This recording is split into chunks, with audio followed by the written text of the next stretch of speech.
started this project and they basically handed me the responsibility of the audio for it, I started taking a look at the concept art that was being developed and taking a look and seeing the sort of Renaissance approach they wanted to bring in. And it became obvious pretty early on that this was the type of game that was a story-driven game. So at that point, I knew right away I'd made my first decision that the story needed to be the priority, it needed to be at the forefront. With all due respect, Major, I'll expect 2 security details waiting for us on the tarmac. In the first Deus Ex, I think because it was far more futuristic, it's a very electronic score. In this one, I think because it's 25 years earlier, it's a generation earlier, it's mechanical augmentation, so the music tries to express that. We decided to try using organic instruments to represent more of the human side, and then using electronic instruments to represent more of the augmentation side. It's a lot of acoustic drums, it's a lot of choir, it's strings.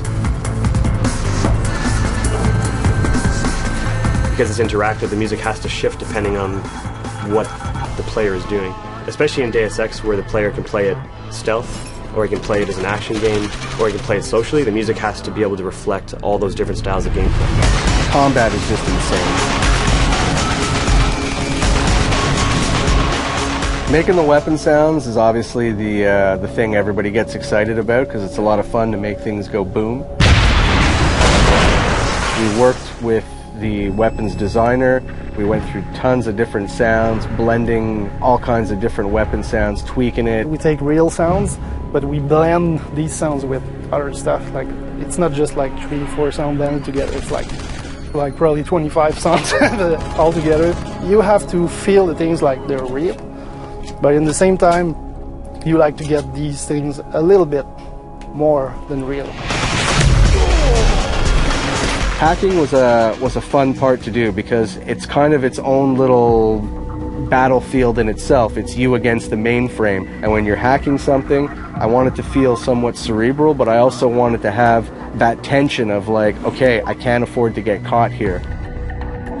We had a lot of ideas on how to work the stealth side. We used distances to decide at what point we wanted to start hearing people. Someone's running. At what point did we want to start stressing the player out with the fact that they've got enemy guards approaching, and in the end I think we found a recipe that worked really well and creates a really cool experience. We know someone's here. Keep looking. It's a heavy game, it's dense, there's a lot of story, there's a lot of conspiracy, there's a lot of characters in the game. That means the emphasis needs to be put on the people telling the story, and in this case the actors. It is a time of great innovation.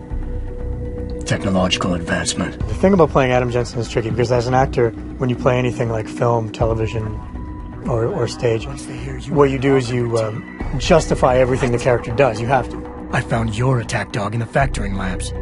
But with Jensen, I have to justify not only why he's doing one arc, but why he's doing hundreds of arcs. When I have the option to play as a good guy, to not kill anybody, to go through the game and knock people out and never get discovered, that's what I'll do. Because I feel like a good guy wouldn't go around killing everybody. If I kill somebody and I didn't mean to kill them, I'll go back to a previous save. I'll be like, okay, no, I'm going through without killing them. To get the game immersive, I played it in a subtle way so that you can imprint your emotions onto the character. What are you talking about, Malik?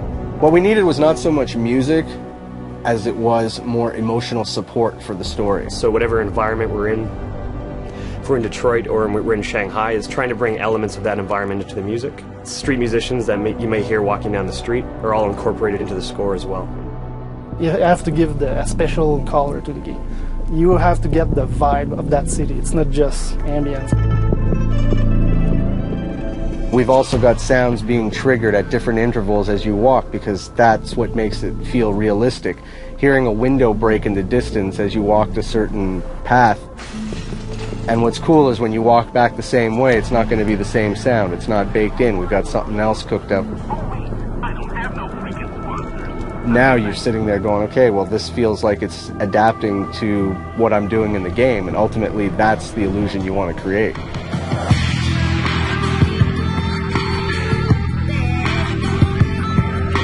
My philosophy on good sound design, I've often compared it to to trying to send somebody into a deep hypnotic state, and you're going down layers and levels of states, and the better it's done, the more your brain starts to release and give in and let you go into that sort of hypnotic state of playing the game.